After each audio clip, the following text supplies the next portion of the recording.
Subscription کے button کو دبائیے اور ساتھ بیل آئیکن پر کلک کیجیے تاکہ آپ کو تمام ویڈیو فوراً مل سکیں۔ اس ویڈیو پسند آنے کی صورت میں اسے لائک، کمنٹ اور شیئر کرنا مت بھولیں۔ آپ اپنے دیوتاؤں کو دھوکہ نہیں دینا چاہتے، ناصر نے کہا کہ تمہارے وشنو دیو کو معلوم نہیں کہ ہم دونوں کو دھوکے میں اغوا کیا گیا ہے اور ہمارے 3 ساتھیوں کو قتل کیا گیا ہے کہ تمہارا مذہب اتنے بڑے جرم کی اجازت دیتا ہے۔ بڑے پنڈت نے اپنے بالکوں کو بلایا اور انہیں کہا کہ ان دونوں کو لے جاؤ۔ سنو شگفتہ، ناصر نے بڑی تیزی سے بولتے ہوئے کہا، غزنی کی بیٹیوں کی طرح اپنی آبرو پر قربان ہو جانا، میں نکلنے کی کوشش کروں گا۔ دونوں کو مندر کے ایسے حصے میں لے گئے جو ایک فراخ صحن تھا۔ شگفتہ کو الگ کر لیا گیا اور ناصر کو دوسری طرف لے جانے لگے۔ ان کے ہاتھ پاؤں بندھے ہوئے نہیں تھے، دونوں کے ساتھ 2 آدمی تھے۔ اچانک ناصر کو شگفتہ کی بڑی بلند آواز سنائی دی، ناصر خدا حافظ۔ اس کے ساتھ ہی شور اٹھا، پکڑ لو پکڑ لو۔ ناصر نے ادھر دیکھا، وہاں ایک کنواں تھا۔ اسے شگفتہ کنویں کے چبوترا نما منڈیر پر کھڑی نظر آئی اور وہ کنویں میں کود گئی۔ ناصر کے ساتھ جو 2 آدمی تھے وہ بھی کنویں کی طرف دوڑے۔ ان کی شور پر بہت سے آدمی آ گئے۔ شام گہری ہو چکی تھی، صحن میں صرف ایک مشل جل رہی تھی۔ سب آدمی شگفتہ کو کنویں میں سے نکالنے کے لیے بھاگ دوڑ رہے تھے۔ رسہ کنویں میں پھینکا گیا اور ایک آدمی رسے سے اتر گیا۔ کچھ دیر بعد کنویں میں سے اس کی آواز سنائی دی، مر گئی ہے۔ اس ہڑباؤں میں کسی کو ناصر کا خیال نہ رہا۔ اس کے ساتھ جو 2 آدمی تھے وہ گھبرا کر ادھر ادھر دیکھنے لگے، انہیں ناصر نظر نہ آیا۔ ناصر مندر سے دور نکل گیا تھا۔ یہ خدائی مدد تھی کہ اسے ایک دریچہ سا نظر آ گیا تھا۔ اس میں سے وہ نکلا، آگے کھلا میدان تھا اور تاریکی۔ اس سے ایک طرف سمندر نظر آیا، وہ دوسری سمت چل پڑا۔ اس علاقے میں وہ اجنبی تھا۔ چلتے چلتے آگے دریا آ گیا۔ یہ دریائے سرسوئی تھا جو سومناتھ سے 3 میل کی فاصلے پر تھا۔ وہ دریا پار کر گیا۔ اسے کسی مسلمان گھرانے میں ہی پناہ مل سکتی تھی، لیکن اسے معلوم نہیں تھا کہ اس علاقے میں مسلمان ہیں بھی یا نہیں۔ وہ چلتا گیا۔ وہ رات بھر چلنا چاہتا تھا۔ 2-4 میل اور گیا ہوگا کہ اسے روشنی دکھائی دی۔ یہ کوئی گاؤں تھا۔ وہ ادھر چل پڑا۔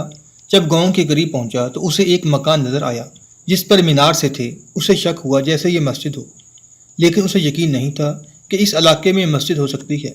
پھر بھی وہ دروازے کی طرف چلا گیا۔ دروازہ کھلا تھا۔ آگے چھوٹا سا صحن اور آگے برآمدہ سا تھا۔ وہاں دیا جل رہا تھا جس کے پاس ایک سفید ریش آدمی بیٹھا کوئی کتاب پڑھ رہا تھا۔ ناصر اندر جانے سے ڈر رہا تھا۔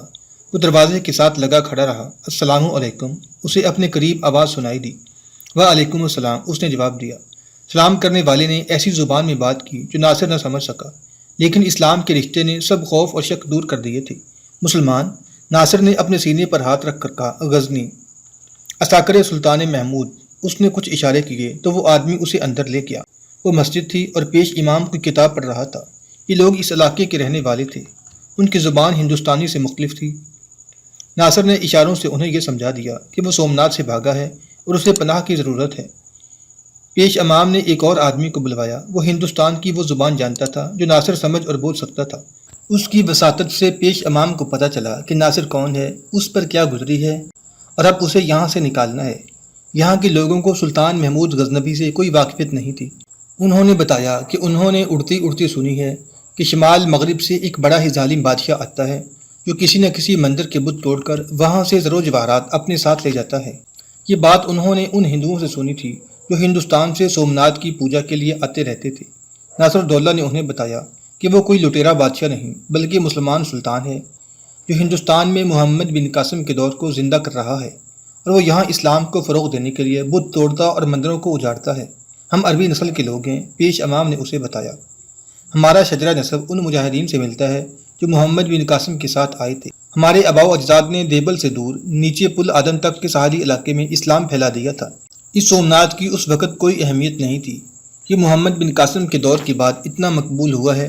برہمنوں نے اس کے ساتھ ایسی روایتیں وابستہ کر رکھی ہیں کہ راجے مہاراجے بھی یہاں آتے ہیں۔ اگر سلطان محمود واقعی بت شکن ہے اور اسلام کا علمبردار ہے تو شاید اسے معلوم نہیں کہ سومناتھ کا مندر بھی ہے جسے ہندو اتنا ہی مقدس سمجھتے ہیں جتنا ہمارے لیے خانہ کعبہ ہے۔ اگر آپ لوگ مجھے ایک گھوڑا دے دیں تو میں گوالیار واپس جانے کی بجائے سیدھا غزنی جاؤں گا، ناصر نے کہا، اور سلطان کو سومناتھ پر حملے کی ترغیب دوں گا۔ تم شاید اپنا انتقام لینا چاہتے ہو، پیش امام نے کہا، اور تم اس مسلمان لڑکی کے خون کا بدلہ لینا چاہتے ہو جو اپنی عصمت پر کنویں میں کود کر قربان ہو گئی ہے۔ ہم تمہیں بتاتے ہیں کہ یہاں کیا ہوتا ہے۔ ہم تمہیں گھوڑا دے کر یہاں سے نکال دیں گے اور ہم تمہیں غزنی تک کا چھوٹا راستہ بھی سمجھا دیں گے۔ اپنے سلطان کو بتانا کہ سومناتھ وہ مندر ہے جو اسلام کو للکار رہا ہے اور اسلام کا منہ چڑھا رہا ہے۔ اس مندر میں نہ معلوم کتنی مسلمان لڑکیاں لائی جا چکی ہیں جنہیں بتوں کے آگے پنڈتوں کی موجودگی میں مادرزاد اریاں کر کے نچایا جاتا ہے، اور کبھی کبھی یہاں ایک مسلمان کو ذبح کیا جاتا ہے۔ ہمارے گھروں میں کوئی بچی خوبصورت نکلتی ہے تو اسے کہیں دور بھیج دیتے ہیں، یا وہ پورا کنبہ کہیں دور چلا جاتا ہے۔ جس طرح تمہیں یہاں لایا گیا ہے، اس طرح اکثر یہاں ہندوستان سے بڑے خوبصورت نوجوان مسلمانوں کو لا کر ذبح کیا جاتا ہے۔ یہ منظر ایک جنسی عقیدے پر کھڑا ہے، اور یہاں کے پنڈت دن رات ہوس کاری میں بدمست رہتے ہیں۔ پیش امام نے ناصر الدولہ کو پوری تفصیل سے سومناتھ کی تاریخ سنائی اور اسے بتایا کہ اس کے ساتھ کون سی روایتیں وابستہ ہیں۔ اپنے سلطان سے کہنا کہ ہندوستان کے ساحل سے اسلام آگ کے قریب رکھے ہوئے موم کی طرح پگھلتا اور غائب ہوتا جا رہا ہے۔ پیش امام نے کہا، یہاں کے مسلمان خوف و ہراس کی زندگی بسر کر رہے ہیں، اور آہستہ آہستہ یہاں سے ہندوستان کے اندرونی علاقوں کو ہجرت کر رہے ہیں یا واپس عرب جا رہے ہیں، اور یہاں ہندوؤں کے باطل عقیدے پھیلتے جا رہے ہیں۔ سلطان آئے گا، ناصر الدولہ نے کہا، ہم آئیں گے، اور انشاءاللہ آپ دیکھیں گے کہ ہندوؤں کے اس سب سے زیادہ طاقتور دیوتا کے ٹکڑے کس طرح اڑتے اور خاک ہوتے ہیں۔ اب مجھے گھوڑا اور کچھ زیادہ راہ دے دیں اور راستہ سمجھا دیں۔ مندر کے ارد گرد ناصر کو تلاش کیا جا رہا تھا، لیکن مندر کے پنڈتوں کو اس کا کوئی غم نہیں تھا۔ غم صرف مہاراجہ ارجن اور اس کے ساتھ آئے ہوئے پنڈت کو تھا۔ ان کی دونوں قربانیاں ہاتھ سے نکل گئی تھیں۔ اس وقت ناصر چند میل دور ایک مسجد میں بیٹھا تھا۔ پیش امام نے اسے پیٹ بھر کے کھانا کھلایا تھا، اور گاؤں کے ایک بہت ہی بوڑھے آدمی کو بلا لیا تھا جو دور دراز علاقوں کے راستوں اور سمتوں سے واقف تھا۔ گھوڑا نہیں، اسے اونٹ دے دو، بوڑھے نے کہا۔ راستے میں بڑا ہی وسیع صحرا ہے، گھوڑا بغیر پانی کے مر جائے گا اور ناصر بھی زندہ نہیں رہے گا۔ بوڑھے نے ناصر کو سمجھایا کہ وہ دوپہر تک سورج کو دائیں ہاتھ اور دوپہر کے بعد بائیں ہاتھ رکھے، رات کو قطبی ستارے کو اپنی ناک اور دائیں کان کے درمیان رکھے۔ علاقہ پہاڑی ہو تو اسے گھومنا مڑنا پڑے گا، وہ کتنا ہی مڑے، دن کو سورج اور رات کو قطبی ستارے کو اسی زاویے پر رکھے جو اسے بتایا گیا ہے۔ اگلی رات کے اندھیرے میں ناصر الدولہ ایک بڑی اچھی نسل کے تنومند اونٹ پر سوار ایسے سفر پر روانہ ہو گیا جس میں دریا بھی تھے، بڑے ظالم صحرا بھی، پہاڑ اور جنگل بھی تھے۔ اسے بہت جلدی غزنی پہنچنا تھا۔ یہاں ایک اور روایت کا بیان بھی ضروری ہے۔ راوی ایک شاعر شیخ دین ہے جس نے اپنی ایک کتاب میں سومناتھ پر سلطان محمود کے حملے کا منظوم ذکر کیا ہے۔ یہ کتاب 1801 میں لکھی گئی تھی اور اس کا ترجمہ ایک انگریز میجر JW واٹسن نے کیا ہے۔ یہ روایت مختصراً یوں ہے کہ سومناتھ کے علاقے میں مسلمان خاصی تعداد میں آباد تھے۔ وہاں کا مہاراجہ کنور رائے انہیں اپنا غلام سمجھتا تھا۔ ہر روز ایک مسلمان کو سومناتھ کے مندر کی دہلیز پر ذبح کیا جاتا تھا۔ وہاں کے مسلمان اپنے خدا سے آہوازاری کرتے رہتے تھے۔ مکہ معظمہ میں ایک بزرگ حاجی محمد تھے۔ ایک رات انہیں خواب میں رسول اکرم صلی اللہ علیہ وسلم کی زیارت ہوئی۔ حضور صلی اللہ علیہ وسلم نے حاجی محمد سے فرمایا کہ ہندوستان کے علاقہ سومناتھ میں جاؤ اور مسلمانوں کی نجات کا بندوبست کرو۔ حاجی محمد اپنی روحانی قوت سے سومناتھ آئے اور اس قوت سے مہاراجہ کنور رائے کی توجہ اپنی طرف کر لی۔ ایک روز حاجی محمد نے ایک بوڑھی عورت کو دیکھا جو آہوازاری کر رہی تھی۔ اس سے آہوازاری کا سبب پوچھا تو معلوم ہوا کہ اگلے روز بڑھیا کے جوان اور اکلوتے بیٹے کو مندر میں ذبح کیا جا رہا ہے۔ حاجی محمد نے مہاراجہ کنور رائے تک اپنا یہ پیغام پہنچایا کہ اس جوان آدمی کی جگہ اپنے آپ کو قربانی کے لیے پیش کرتے ہیں۔ مہاراجہ نے اسے اپنی توہین سمجھا۔ اسی طرح مہاراجہ کو پتہ چل گیا تھا کہ حاجی محمد کے پاس کوئی ایسی طاقت ہے کہ انہیں سامنے آ کر جان سے نہیں مارا جا سکے گا۔ مہاراجہ نے سوچا کہ انہیں بے خبری میں مارا جائے۔ مہاراجہ نے انہیں پیغام بھیجا کہ انہیں ذبح نہیں کیا جائے گا، بلکہ مہاراجہ انہیں اپنے ساتھ معزز مہمان کی طرح مندر میں لے جا کر مندر کی شان و شوکت دکھائے گا۔ چنانچہ مہاراجہ حاجی محمد کو مندر میں لے گیا۔ اس کے ساتھ اپنے محافظ تھے جنہیں اس نے سمجھا دیا تھا کہ انہیں کیا کرنا ہے۔ مندر میں گھماتے پھراتے مہاراجہ کنور رائے نے اپنے محافظوں کو اشارہ کیا وہ پیچھے سے تلوار کی وار کر کے حاجی محمد کو قتل کر دیں، لیکن محافظ جہاں کھڑے تھے وہاں سے ہل ہی نہ سکے، جیسے زمین نے انہیں جکڑ لیا ہو۔ مہاراجہ اتنا خوفزدہ ہوا کہ حاجی محمد سے معافی مانگی اور انہیں عزت سے رخصت کیا۔ حاجی محمد غزنی چلے گئے اور سلطان محمود سے کہا کہ انہوں نے رسول اللہ صلی اللہ علیہ وسلم کے حکم سے انہیں منتخب کیا ہے کہ سومناتھ کا بت توڑے اور اس مندر کو تباہ و برباد کرے جو ہزاروں مسلمانوں کا خون پی چکا ہے۔ سلطان محمود فوج لے کر فوراً چل پڑا۔ اس نے سومناتھ کے مہاراجہ کنور رائے کو شکست دی۔ مہاراجہ نے صلح اور دوستی کی درخواست کی۔ سلطان محمود نے اسے اسلام قبول کرنے کو کہا، مگر مہاراجہ نے انکار کر دیا اور آخر دم تک لڑنے کے لیے کالا بند ہو گیا۔ اس دوران حاجی محمد فوت ہو گئے۔ وہ سلطان محمود کے ساتھ سومناتھ آئے تھے۔ سلطان محمود نے قلعے کا محاصرہ کیا مگر قلعہ سر نہ ہو سکا۔ محاصرہ 12 سال جاری رہا، قلعہ سر نہ ہو سکا۔ وزیر نے سلطان محمود سے کہا کہ حاجی محمد اس سے ناراض ہو کے فوت ہوئے ہیں کیونکہ وہ ان کی بیمار پرسی کے لیے نہیں گیا تھا۔ سلطان محمود اسی وقت حاجی محمد کی قبر پر گیا اور کوتاہی کی معافی مانگی۔ سلطان کو ایک اشارہ ملا، اس نے اس پر عمل کیا اور 2 دنوں میں قلعہ فتح ہو گیا۔ یہ روایت قارئین کی دلچسپی کے لیے سنائی گئی ہے۔ یہ بالکل بے بنیاد روایت ہے۔ صحیح صرف یہ ہے کہ 1025 تک سلطان محمود کو سومنات کے متعلق کوئی زیادہ علم نہیں تھا۔ اونٹ ناصر کو پیٹھ پر اٹھائے چلا جا رہا تھا، ناصر اسے دوڑا رہا تھا۔ اونٹ رنکچ اور حیدرآباد کا ریگستان پار کر گیا، ناصر اس کی پیٹھ پر ہی اونگ لیتا تھا اور اونٹ کو بہت تھوڑا آرام دیتا تھا۔ سلطان محمود اپنے پڑوسیوں اور دشمنوں کو ایک معاہدے کا پابند کر کے اور ہر ایک سے فوج کی کچھ نفری لے کر غزنی پہنچ گیا تھا۔ 4 روز بعد اسے اطلاع دی گئی کہ ہندوستان سے غزنی کی فوج کا ایک محافظ ناصر دولہ آیا ہے۔ سلطان نے اسے فوراً پیش کرنے کو کہا۔ ناصر کو اندر لے جایا گیا۔ 2 آدمیوں نے اسے سہارا دے رکھا تھا۔ وہ اپنے پاؤں پر کھڑا نہیں ہو سکتا تھا، اس کا سر ڈول رہا تھا، چہرہ لاش کی طرح ہو چکا تھا۔ سلطان کے حکم سے اسے سلطان کے پلنگ پر لٹا دیا گیا اور طبیب کو بلایا گیا۔ طبیب نے اس کے منہ میں کوئی دوا ڈالی اور اس نے کہا کہ اس پر غشی بھی طاری ہے اور نیند بھی، اسے جگایا نہ جائے۔ طبیب اپنے ہاتھ سے اس کے منہ میں شہد ڈالتا رہا۔ کئی گھنٹوں بعد ناصر ہوش میں آیا اور بیدار ہوا۔ اسے کچھ کھلایا پلایا گیا تو وہ بولنے کے قابل ہوا۔ اس نے سلطان کو بتایا کہ اسے اور شگفتہ کو کس طرح اغوا کر کے سومنات تک لے جایا گیا اور وہ کس طرح وہاں سے فرار ہوا اور اونٹ پر یہاں پہنچا ہے۔ اس نے سومنات کے متعلق سلطان کو تفصیلات سنائیں اور کہا کہ وہاں کے مسلمان اس مجاہد کی راہ دیکھ رہے ہیں جو انہیں ہندوؤں کی درندگی سے نجات دلائے گا۔ ناصر نے سلطان کو چھوٹی سی مسجد کے پیش امام کا پیغام دیا۔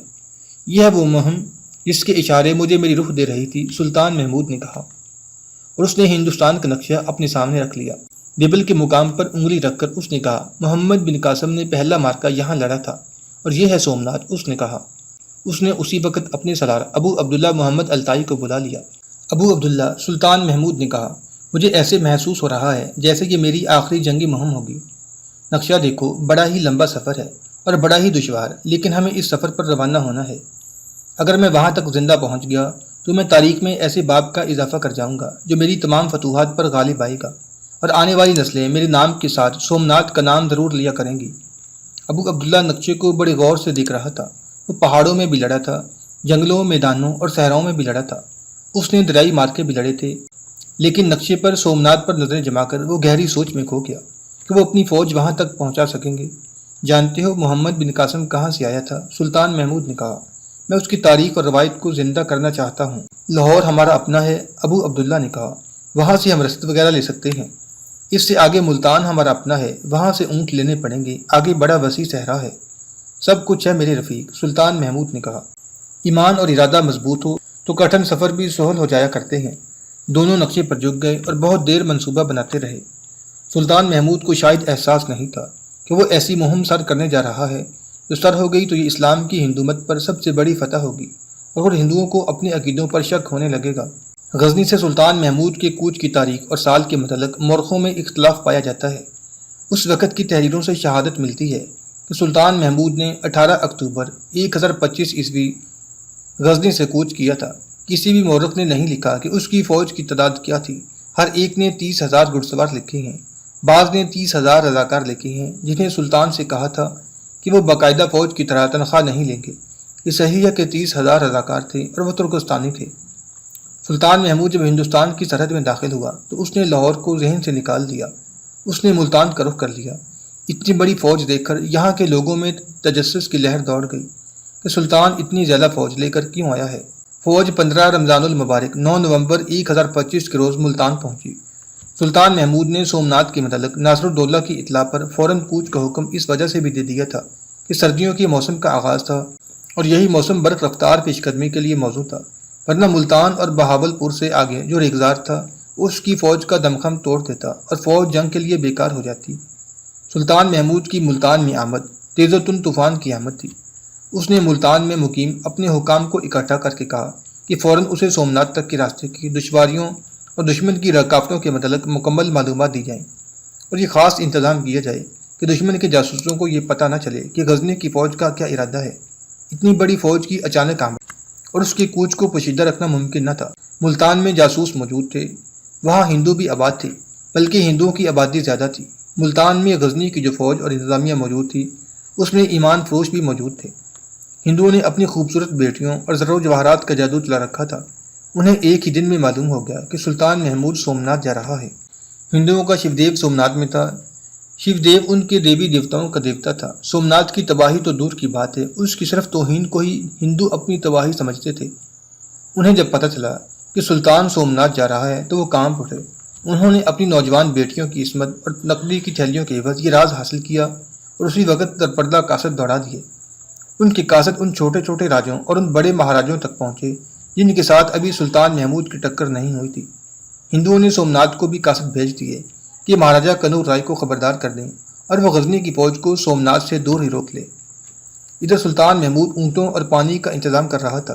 اس دوران اسے ملتان کے ایک صوفی بزرگ ملے جنہوں نے اسے کہا کہ اے سلطان، سومناتھ کو ان قلعوں جیسا قلعہ نہ سمجھنا جو تم نے اب تک سر کیے ہیں، اور سومناتھ کو ان مندروں جیسا مندر نہ سمجھنا جو تم نے اب تک تباہ کیے ہیں۔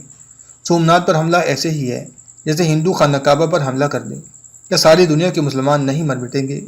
سومناتھ میں تمہارا مقابلہ بڑا ہی سخت ہوگا، اور ذہن میں رکھو کہ یہ ایک قلعے یا ایک مندر کی نہیں، یہ اسلام اور ہندو مذہب کی جنگ ہوگی۔ یہ دو عقیدوں کا تصادم ہوگا۔ یہ صحیح معنوں میں حق اور باطل کا مقابلہ ہوگا۔ اگر تم ہار گئے تو سمجھ لو کہ اسلام ہار گیا۔ ہندوؤں کا یہ عقیدہ جڑ پکڑ جائے گا کہ ان کا شیو دیو سچا ہے اور اس کی طاقت کے آگے کوئی ٹھہر نہیں سکتا۔ اس کا نتیجہ یہ ہوگا کہ ساحلی علاقوں کے مسلمان ہندو ہو جائیں گے یا انہیں ہندو بنا لیا جائے گا۔ معلوم ہوتا ہے کہ میں بہت بڑا خطرہ مول لے رہا ہوں، سلطان محمود نے کہا۔ زندگی کا اور اپنی جنگوں کی تاریخ کا سب سے بڑا خطرہ، بزرگ نے کہا۔ جنگی امور کو تم اچھی طرح سمجھتے ہو، میں کچھ نہیں کہہ سکتا۔ میں صرف یہ بتا سکتا ہوں کہ دشمن تم سے بے خبر نہیں۔ اپنی چارپائی کے نیچے لاٹھی پھیرو، اپنی آستین میں جھانکو، تمہارے چراغ کے نیچے اندھیرا ہے۔ کیا آپ مجھے کوئی ٹھوس بات بتا سکتے ہیں؟ سلطان محمود نے پوچھا۔ میرے شاگردوں نے تمہارے ایک حاکم کے متعلق بتایا ہے کہ وہ اپنا ایمان ہندوؤں کے ہاتھوں فروخت کر چکا ہے۔ بزرگ نے کہا، یہ حاکم شروع سے ملتان میں ہے۔ آج رات یا کسی رات جب آدھی رات گزر جائے تو اس کے گھر پر نظر رکھنا۔ اس کے گھر کوئی آئے گا یا وہ کسی کے گھر جائے گا۔ اسی رات سلطان محمود کو اس نائب سالار نے جسے سلطان نے اس حاکم کے گھر پر نظر رکھنے پر مامور کیا تھا اطلاع دی کہ وہ حاکم ایک لمبا چوگا پہن کر اور سر پر کپڑا ڈال کر گھر سے نکلا اور ایک ہندو کی حویلی میں چلا گیا ہے۔ سلطان محمود نے حکم دیا کہ اس مکان کو محاصرے میں لے کر کسی طرح اوپر چڑھا جائے اور اوپر سے کود کر اندر جایا جائے تاکہ اس حاکم کو جرم کی حالت میں پکڑا جائے۔ حکم کی تعمیل بلا تاخیر ہوئی۔ حویلی کے دروازے پر اس لیے دستک نہ دی گئی کہ کماندار کے لوگ ادھر ادھر ہو جائیں گے۔ حویلی کے آگے اور پیچھے آدمی کھڑے کر دیے گئے۔ ساتھ والے مکان کا دروازہ کھٹکھٹایا گیا۔ جو ہی دروازہ کھلا، غزنی کے فوجی اندر چلے گئے اور گھر کے مکینوں سے پوچھ کر کہ ساتھ والی حویلی میں کس طرح اترا جا سکتا ہے اوپر چلے گئے۔ نیچے اترنے کا راستہ بند تھا۔ منڈیر سے رسا لٹکا کر ایک آدمی نیچے اترا۔ اسے کسی نے للکارا، اسے شاید ڈاکو سمجھا گیا تھا۔ اوپر سے آواز آئی، تم جہاں ہو وہیں کھڑے رہو ورنہ تیر آتا ہے، ہم ڈاکو نہیں ہیں۔ 10-12 آدمی رسے سے نیچے اتر گئے اور للکارنے والے آدمی نے پوچھا کہ غزنی کا حاکم کون سے کمرے میں ہے۔ دونوں کمروں کے دروازے بیک وقت کھلے۔ گھبرائے ہوئے 2-3 آدمی باہر آئے اور پھر اندر چلے گئے۔ غزنی کے فوجی دوڑتے ہوئے اندر گئے۔ بزرگ نے جس حاکم کی نشاندہی کی تھی وہ ایک کمرے میں تھا۔ وہ ایک میز کی طرف لپکا۔ چھاپا مارنے والے ایک آدمی نے تلوار کی نوک اس کے پہلو کے ساتھ لگا کر کہا، ہاتھ پیچھے رکھو۔ حاکم رک گیا۔ میز پر ایک کاغذ پڑا تھا۔ دیکھا کہ اس پر پینسل سے ایک نقشہ بنا ہوا تھا۔ وہ اٹھا لیا گیا۔ کمرے میں 3 لڑکیاں تھیں جن کے حسن میں اور جسموں کی ساخت میں طلسماتی اثر تھا۔ فانوس کی روشنی کے کئی رنگ تھے۔ اس روشنی میں ان کا سراپا دیکھنے والوں کو مسحور کرتا تھا۔ وہ نیم برہنہ تھیں۔ دوسرے کمرے سے 4 ہندوؤں کو پکڑا گیا۔ سب نے شراب پی رکھی تھی۔ ہندوؤں نے چھاپا مارنے والوں کے آگے سونے کی اشرفیوں سے بھری ہوئی تھیلیاں رکھ دیں اور انہیں لڑکیاں پیش کیں اور کہا کہ وہ ان جیسی جتنی لڑکیاں چاہیں حاضر کی جائیں گی۔ ہندوؤں نے انہیں کہا کہ وہ واپس اپنے سلطان کے پاس نہ جائیں۔